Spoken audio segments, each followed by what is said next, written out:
All right, welcome back to another video on the Shermer Sports Network. And today we're starting a new series. This is going to be weekly news. This is definitely going to be happening as we go through the rest of July and August. Once we get to end season, it might be a little tougher to do these since I'll probably be going to like more specific sports.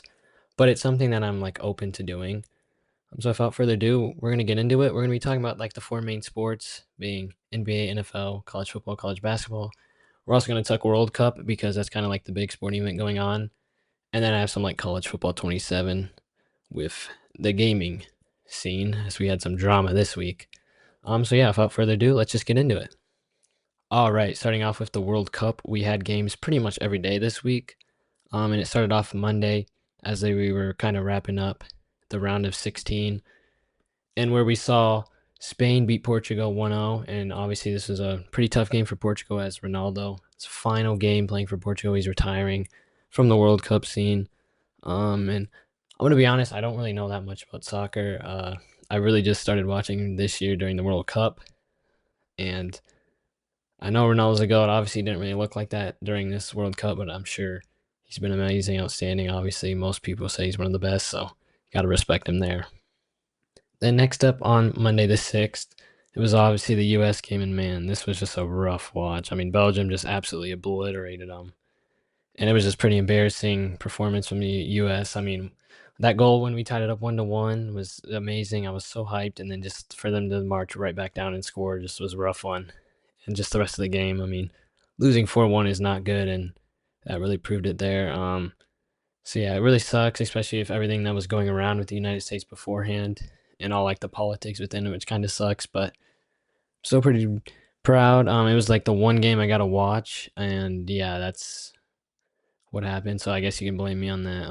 Really sucks to see him go out, but Belgium was just the better team, and we got to take this one. And hopefully, we'll be back in 2030 with a better squad, and that can maybe make it past round of 16. I probably doubt it though. So then we might have had the game of the tournament with Argentina with their insane comeback versus Egypt. I mean, this game was outstanding. I had a family member at the game, and man, they're just so lucky they got to see this one.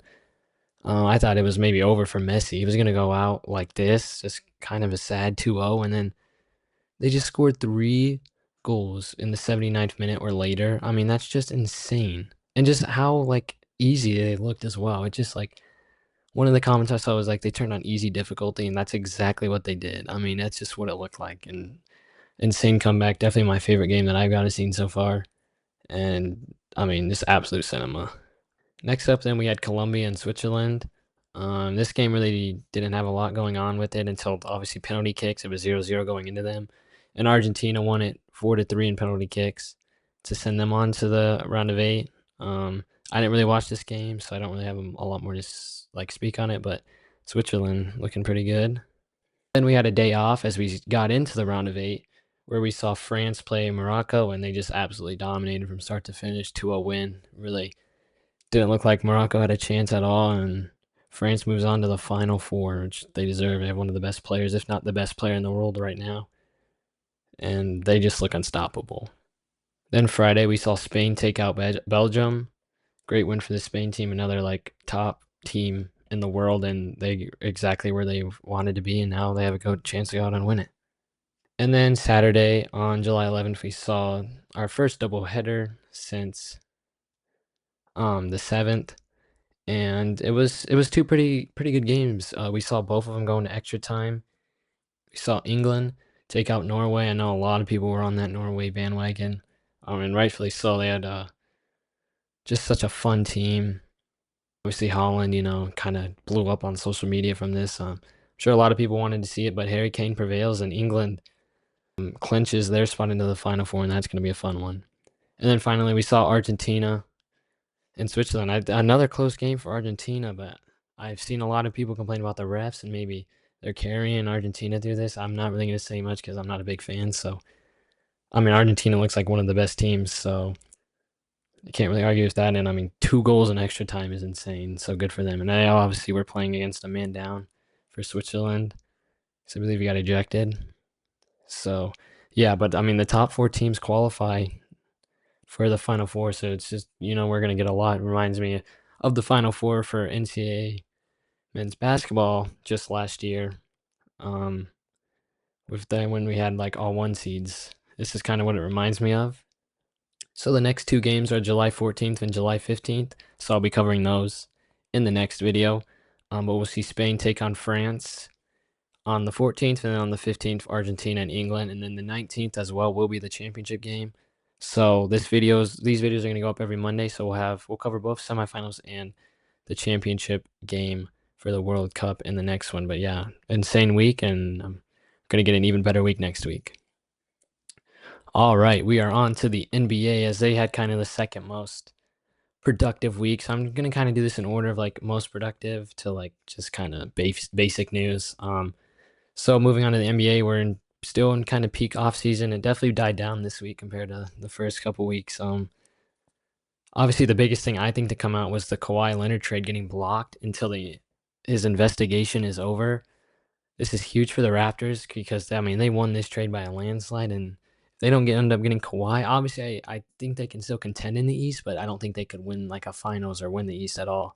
So they really need to hope that nothing too crazy happens to where like the trade gets denied and blocked from the league. Um, I don't see a reason why it would. I still think it's gonna go through. And I kind of hope it goes through. I think Kawhi just fits on the Raptors. I loved his 2019 run to win the finals. And I'm hoping that comes back.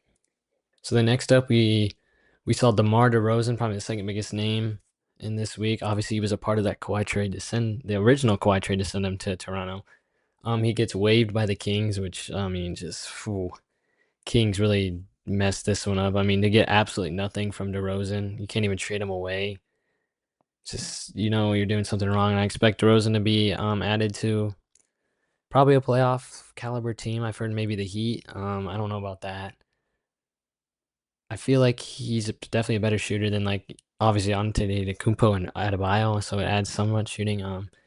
Gets them a veteran. That would be an interesting fit. But yeah, I expect a lot of teams to be calling for DeRozan. So the next up, we kind of had like a 6-team trade. It's technically what it was, but it was a bunch of like the smaller trades that got announced earlier, added into one. And there was like there were two big. I mean, they're not really big. They're just kind of like role players getting traded to finish this off. So we saw Karis LeVert get traded to the Milwaukee Bucks for Taurean Prince and Gary Harris. And if you didn't know, LeVert played for the Pistons, so it was a Pistons Bucks trade. I mean, nothing crazy out of here.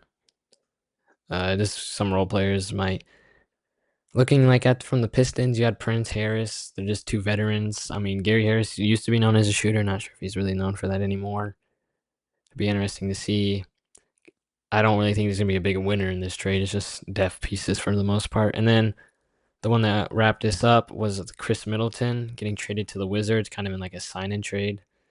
So he left the Wizards to sign with the Mavs, and then the Mavs just end up trading him back. And Middleton signs a 3-year, $17 million deal. Probably solid. Add more depth to this Washington team, which I'm starting to really like, and maybe you should watch out.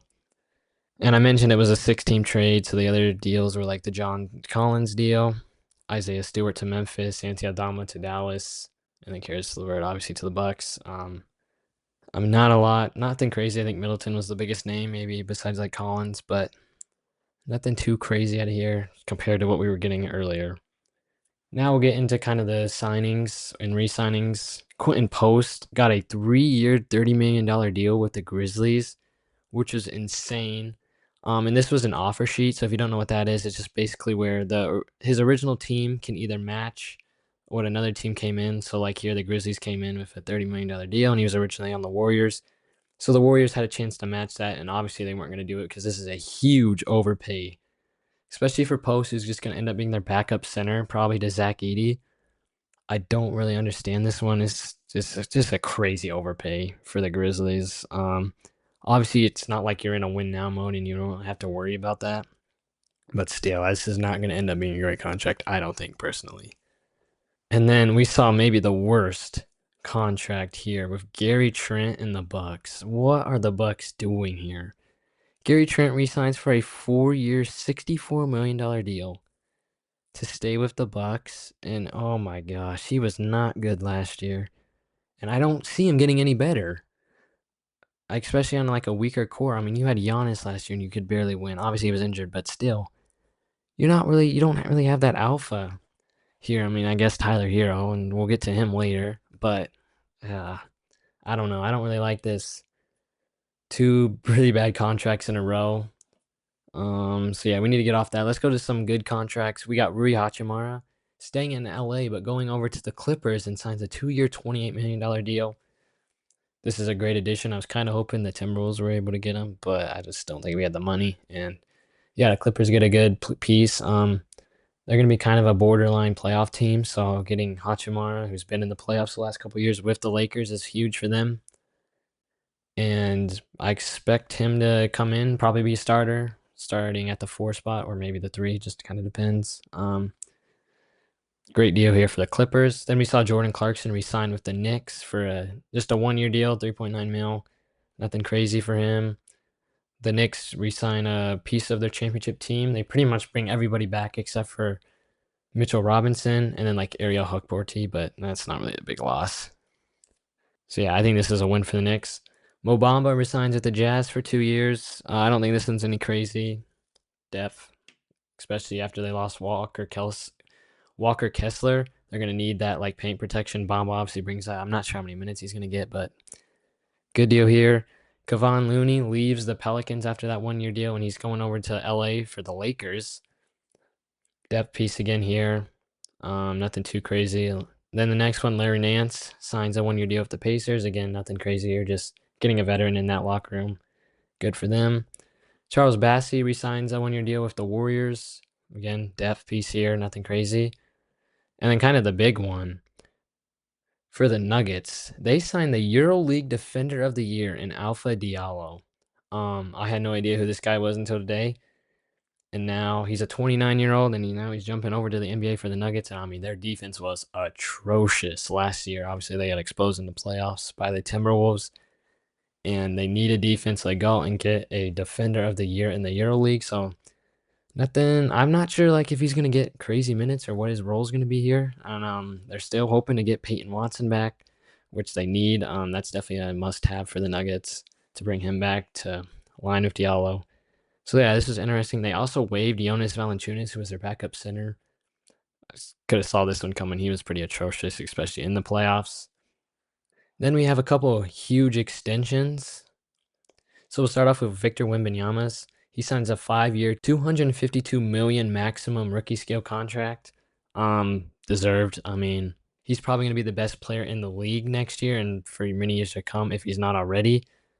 Obviously, the finals weren't exactly what you wanted out of him, but still, he's only going to get better. So great extension for the Spurs. I don't have to worry about him anytime soon.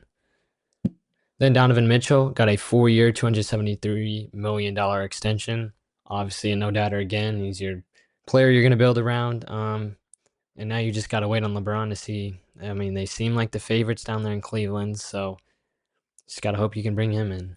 Then next up, got a little sad one, but Kyle Lowry is retiring from the NBA. I think he signed like a 1-day contract to retire with the Raptors, which, I mean, obviously, maybe the best player in Raptors history, like all around. I mean, obviously Kawhi that 1 year was insane, but Lowry was there for so many years. And was just kind of their building block piece there. Saw a golfing clip of him, and ooh man. But anyway, yeah, sorry. Sucks. Definitely grew up watching Lowry, and just to see him retire sucks, but it's deserved. He had a great career, and I mean, he ended up with a ring. So what else can you have? So then here, ending this NBA talk, we got Bam, the Bam and Hero altercation. If you didn't hear, apparently they got into a fist fight. There's no video, or I haven't seen a video at least.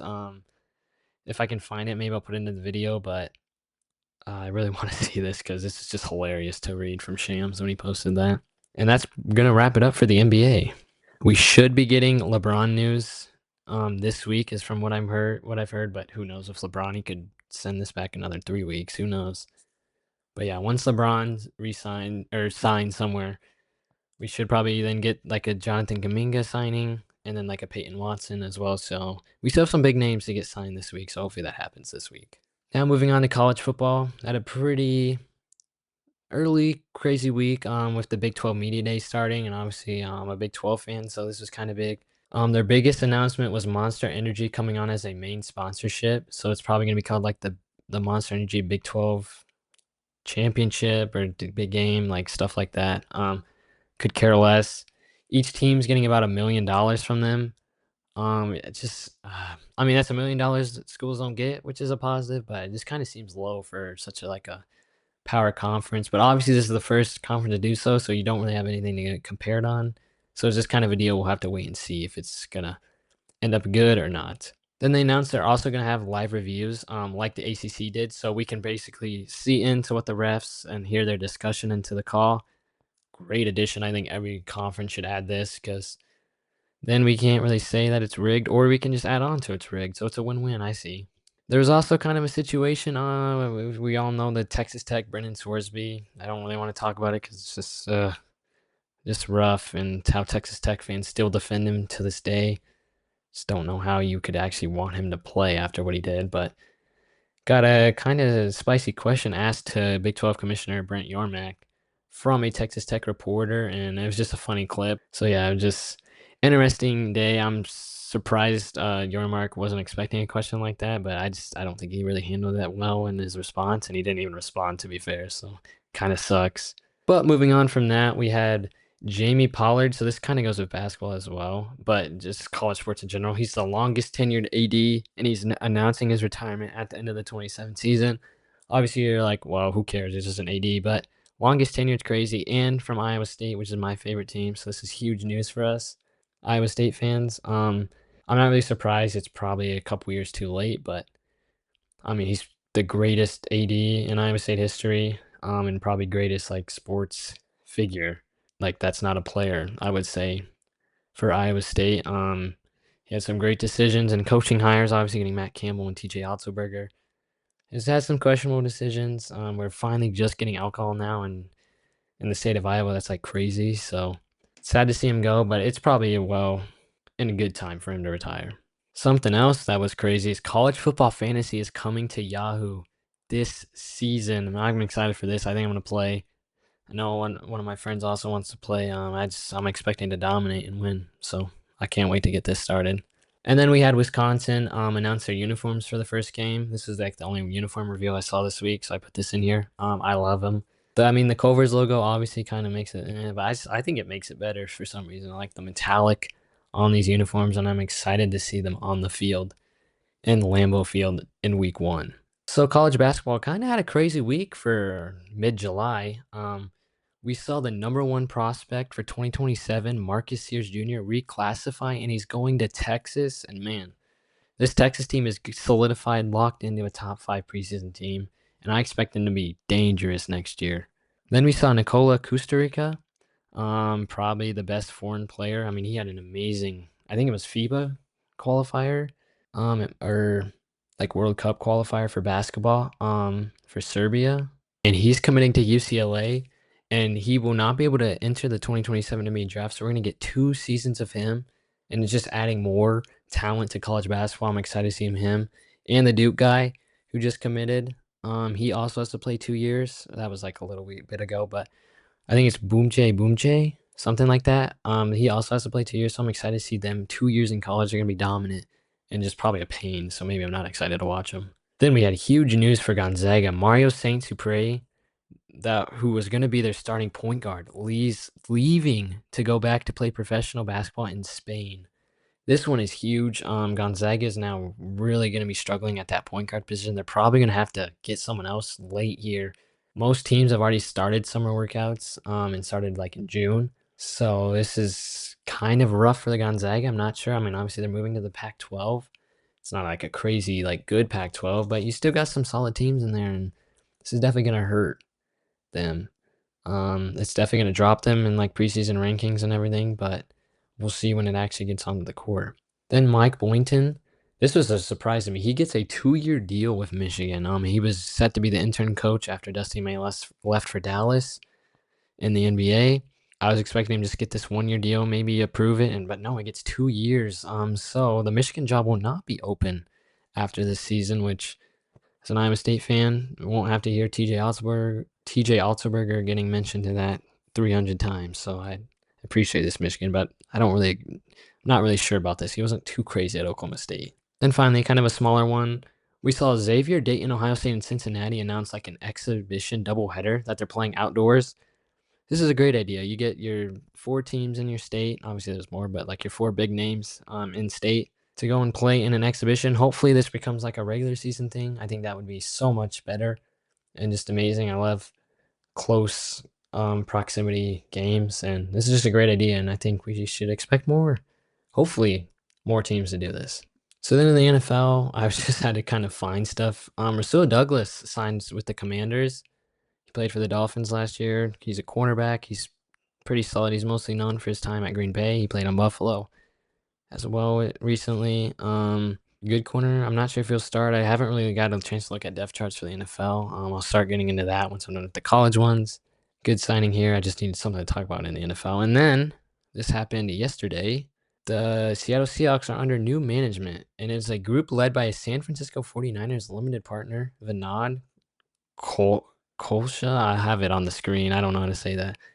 But they got it for $9.6 billion. It's just insane how much NFL teams are going for, just teams, professional sports teams in general like this. But yeah, just kind of interesting that someone from the 49ers comes over and purchases a NFC West rival team. I don't really expect anything like them to like sabotage. Maybe that would be funny, but I doubt it. Not much really to talk about in the NFL this week, as most teams are getting ready for training camps and then preseason. So then my final topic, College Football 27 released technically last Thursday, so not like this week of like the 6th through the 13th, but the Thursday before. So the 4th, or not the 4th, sorry, the 2nd. That was like the original release for like MVP Plus memberships, which was me. So I got to play, having fun. And then, man, microtransactions. Who would have thought EA put microtransactions into Dynasty mode and everyone was pissed? Bordeaux, don't know him. He's the biggest college football content creator right now on YouTube. He got a push. College football play, don't play.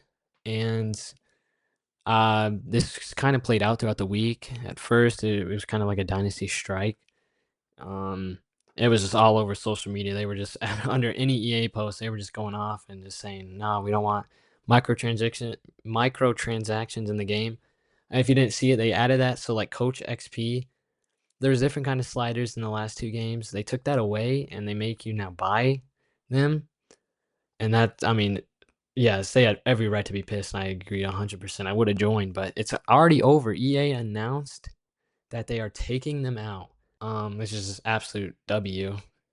But now, and just don't add them ever again, because I don't know why you need microtransactions in an offline game mode. Yes, your Ultimate Team's not working, but nobody cares about Ultimate Team. We're gonna buy the games to play. Go make other games that you can make money off that. Like, I mean, Madden, it works in Madden. You have your big names. College football is not the same. There's just so many players. You just can't do that. But yeah, just absolute W from the college football community. But shout out Bordeaux. He's amazing to lead everyone into that charge and get what they want. Also, like the deluxe and regular releases happen this week. So now everybody can play, no matter where. You can get the game anywhere in stores, online. You know how it is. Yeah, and I've had a lot of fun while I've been playing it. Need to get on it more, but I'm excited to start the college football series. I'm gonna wait a little more, and there's so many players that just aren't in the game, so I'm definitely gonna be waiting for like this first title update before I start. So expect probably that series to start in August. I also need a PC because the mod community is just amazing. So I just think mods will just make it so much easier and like so much better of a series to go through. So yeah, I can't wait for that. Excited for that, but yeah, that's really it for the news and news for college football. So yeah, guys, I want to thank you for watching. I'm hoping to make this like a weekly thing, especially in the off season. There's not a lot to talk about normally. This might at times come like a daily series. I don't know. I want to keep it weekly just because I can shove so much in and just give my opinions on it and like I have a couple days to think about most of this stuff and just give my opinions on it. So yeah, I think I'm gonna keep it weekly for now. Looking forward to do it. It's just something I can drop while I'm working on these. Right now, I'm working on the college football, just team breakdowns for every team. The Big Ten one, I hope to have it. I mean, within a week. We'll see. I'm almost done of just getting like the rosters and depth charts done for every Big Ten team, and then just gotta kind of record and edit, that's where I'm at with that. Thank you guys for watching. Make sure you like and subscribe and comment down below, like, what was your biggest news, and then did I miss anything? You can add that into the comments as well. But yeah, I just want to thank you guys for watching, and I'll see you in the next one. Peace.